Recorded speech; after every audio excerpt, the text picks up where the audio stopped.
Dear friends,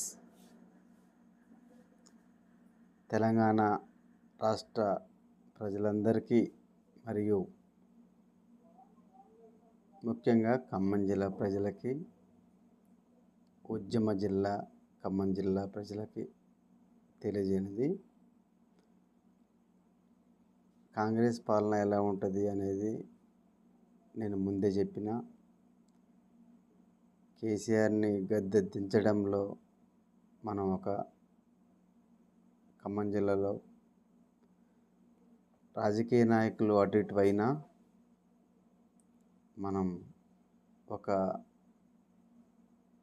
మన ఆలోచనతోటి ఉద్యమంలో ఎలా పనిచేసినామో, తెలంగాణ ఎట్లా కాపాడుకోవాలో అలాగనే పనిచేసినాం. మన ఆశయాలకు అనుగుణంగానే 10 సంవత్సరాల తర్వాత మన ఆశను అనుగుణంగా ఖమ్మం జిల్లా ప్రజలు, అలాగే ఖమ్మం, నల్గొండ, మహబూబ్ నగర్ జిల్లా ప్రజలను, చైతన్యవంతమైన ప్రజలు ఆలోచించి ఈ కాంగ్రెస్ ప్రభుత్వాన్ని, పడిపోయిన కాంగ్రెస్ని లేవదీయడంలో ఉద్యమకారులు, మేధావులు అందరూ సక్సెస్ అయ్యి కేసీఆర్ని గద్దె దించడంలో వేరే ఆలోచన లేకుండా కేసీఆర్ని గద్దె దించడంలో ప్రముఖ పాత్ర పోషించింది మేధావులు, ఉద్యమకారులు, జర్నలిస్టులు. న్యూట్రల్గా ఉండేవాళ్ళు. న్యూట్రల్ అంటే 10% ఉంటారు. ఏ పార్టీ సంబంధం లేకుండా న్యూట్రల్గా ఆలోచించారు. స్వతంత్ర భారతదేశంలో 10% న్యూట్రల్ ఓటింగ్ మొత్తం ఇప్పటికీ మన 75 ఇయర్స్లో కూడా మన భారతదేశాన్ని కాపాడగలిగింది మేధావులు, ఉద్యమకారులు, జర్నలిస్టులు, ఎంతో కొంత చదువుకున్న పౌరులు. నేను ఎప్పుడో చెప్పిన, కేసీఆర్ని గద్దె దించిన కాంగ్రెస్ గవర్నమెంట్ వచ్చినా కూడా కాంగ్రెస్ గవర్నమెంటు ప్రభుత్వం అంత ఈజీగా ఉండదు అని కుండ బద్దలు కొట్టి చెప్పిన. నా పాత వీడియోలు కూడా చూడొచ్చు, చెక్ చేసుకోవచ్చు అందరూ. ఖమ్మం జిల్లాలో ఎవరు గెలుస్తున్నారు, ఎవరు ఓడిపోతున్నారు, 10లో 9 ఖచ్చితంగా గెలుస్తాయి అని చెప్పింది, 1 ఓడిపోతుందని చెప్పింది నేనే. నా వీడియోలు చెక్ చేసుకోండి. దాని తర్వాత ఖమ్మం, నల్గొండ, మహబూబ్ నగర్ ఈ జిల్లాలలోనే మెజారిటీ పీపుల్ కాంగ్రెస్ ప్రభుత్వాన్ని ఎన్నుకున్నాయి. కాంగ్రెస్ ఎలా మోసం చేసింది అనేది ఈరోజు కాన్సెప్టు నేను చెప్పబోతున్నా. దీన్ని ప్రతి ఒక్కరూ న్యాయంగా ఆలోచించి, పార్టీలకు అతీతంగా ఆలోచించండి. పార్టీలకు అతీతంగా ఆలోచించండి. చెప్పబోతున్నా, కాంగ్రెస్ గవర్నమెంట్ వచ్చినప్పుడు కూడా ఎవరు ముఖ్యమంత్రి, ఫలానా వాడు ముఖ్యమంత్రి అనేది అనౌన్స్ కాకముందే పబ్లిక్ అంతా కాంగ్రెస్ వైపు ఉన్నారు. అవునా కాదా? మీరు చెప్పండి, కామెంట్ చేయండి. తప్పుంటే ఏమన్నా కామెంట్ చేసి చెప్పండి. కాంగ్రెస్లో ముఖ్యమంత్రి అనేవాడు ఎవ్వడూ లేడు, ఫలానా వాడే ముఖ్యమంత్రి అని. పిసిసి ఒకవేళ రేవంత్ రెడ్డి అయితే, పిసిసి ఎవరు? రేవంత్ రెడ్డి అయితే గతంలో వైఎస్ రాజశేఖర రెడ్డి గెలిచినప్పుడు పిసిసి ఎవరమ్మా? ఒక బీసీ బిడ్డ, డి శ్రీనివాస్. ఏమన్నా ఇచ్చిరా ముఖ్యమంత్రి పదవి? ఇవ్వలేదు కదా. దాని తర్వాత ఏం జరిగింది? మళ్ళీ పిసిసిలు పొన్నాల లక్ష్మణ్కి ఇచ్చారు పిసిసి. ఆయన ముఖ్యమంత్రి అయిందా? ఇవాళ మళ్ళీ కాంగ్రెస్ వచ్చినాక పిసిసి వచ్చింది, పిసిసికి ఇచ్చినాం అని చెప్పుకొని కాంగ్రెస్ నాయకులందరికీ నేను చెప్తున్నా, పిసిసి వచ్చిన వాళ్ళందరూ ఎందుకు వచ్చింది పిసిసి? సూట్ కేసులు ఇచ్చి సూట్కి పీసీ తెచ్చుకున్నా అన్నాడు. అది ఆరోపణలు వచ్చినాయి. అలా మంత్రులు అయ్యారు, అవి కామ్ అయిపోయినాయి. ఇప్పుడు చెప్తున్నా, కాంగ్రెస్లో ఎవరైనా ముఖ్యమంత్రి కావచ్చు. అది ఎందుకంటే సూట్ కేసులు 75 ఇయర్స్ కాంగ్రెస్లో ఎవరైనా ముఖ్యమంత్రి కావచ్చు. మా గుర్తెరిగినాక జరిగింది ఏంటంటే, ఒక సీనియర్ మోస్ట్ నాయకులు ఎవరైనా ఉన్నారు అంటే వాళ్ళకి ఇవ్వాలి. స్పీకర్ పదవి ఇచ్చినా ఏది ఇచ్చినా అక్కడ అంటారు, సీనియర్ నాయకులు మీరు చెప్పండి అంటారు. మంత్రులు అంటారు, మీరు చెప్పండి అంటారు.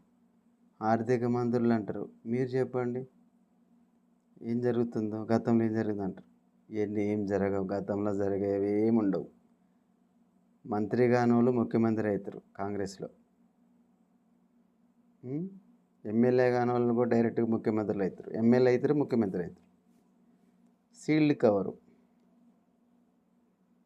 సీల్డ్ కవర్ అనేది నాకు బాగా గుర్తు. అధిష్టానం నుంచి ఒకటి వస్తుంది సీల్డ్ కవర్లో పేరు, అది అనౌన్స్ చేస్తారు.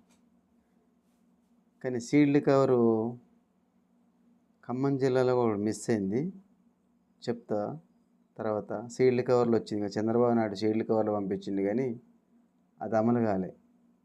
అది చెప్తే ఈ తుమ్మల, ఈ టీడీపీ నాయకులకు సపోర్ట్ చేసిన టీడీపీ నాయకులు అందరూ తుమ్మల సపోర్ట్ చేసి కాబట్టి తుమ్మల గెలిచిండు. ఈ సీల్డ్ కవర్ విషయంకి వచ్చేసరికి నేను ఒకటే, నాకు తెలుసు సీల్డ్ కవర్లు ఎవరు ఎట్లా వస్తాయి, ఎట్లా మెయింటైన్ చేస్తారో అది నాకు తెలుసు. కానీ ఈరోజు టాపిక్లకు రావాలి మనం. రేవంత్ రెడ్డి ముఖ్యమంత్రి, సీల్డ్ కవర్ ముఖ్యమంత్రి. గతంలో కిరణ్ కుమార్ రెడ్డి సీల్డ్ కవర్ ముఖ్యమంత్రి.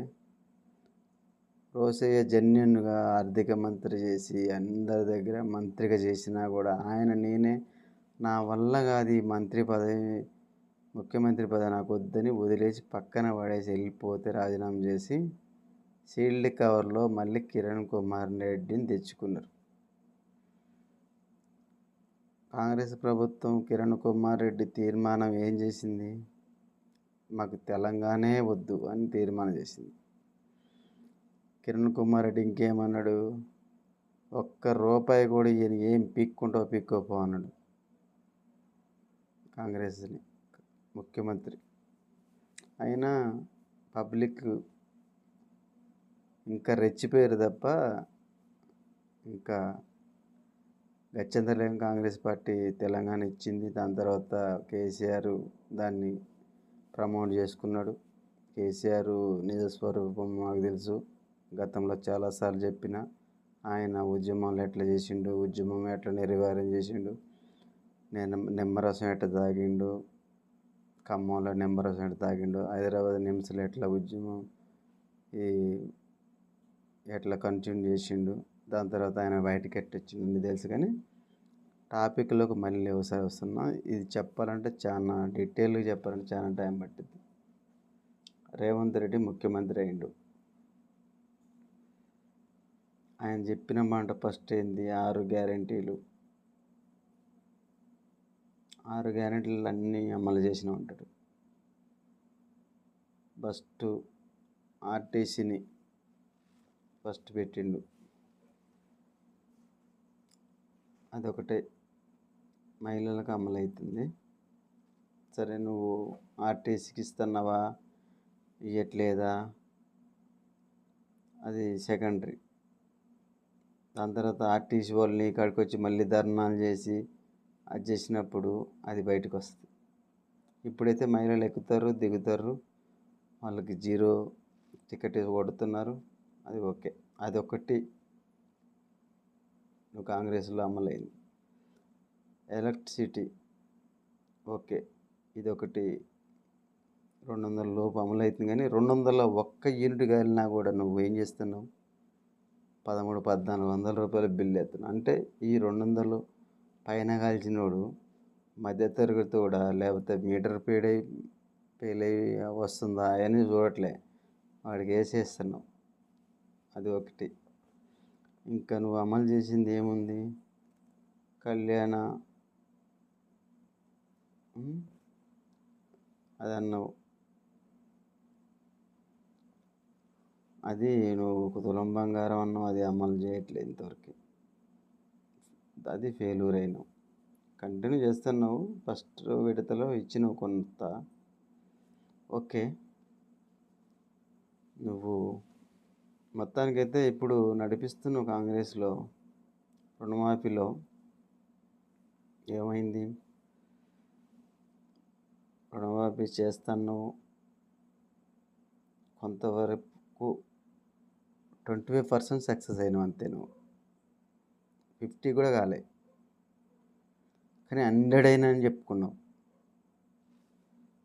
2 లక్షల రూపాయలు రుణమాఫీ 100% చేసిన గప్పాలు కొట్టుకున్నావు. ఖమ్మం జిల్లాలో మీటింగ్ పెట్టినావు, నీ పరువు నీవే తీసుకున్నావు.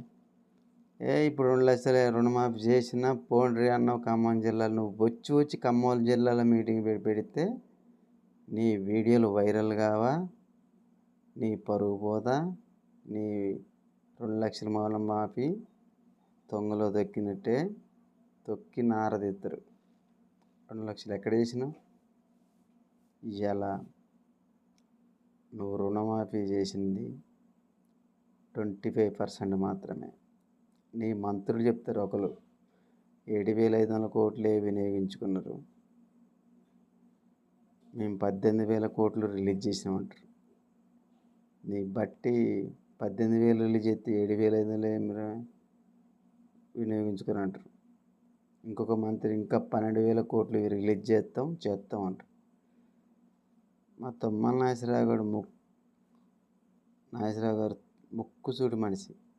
నీలాంటి వాళ్ళ కాడ కూడా ఒక కాలు మీద కాలు వేసుకొని కూర్చొని మాట్లాడతాడు.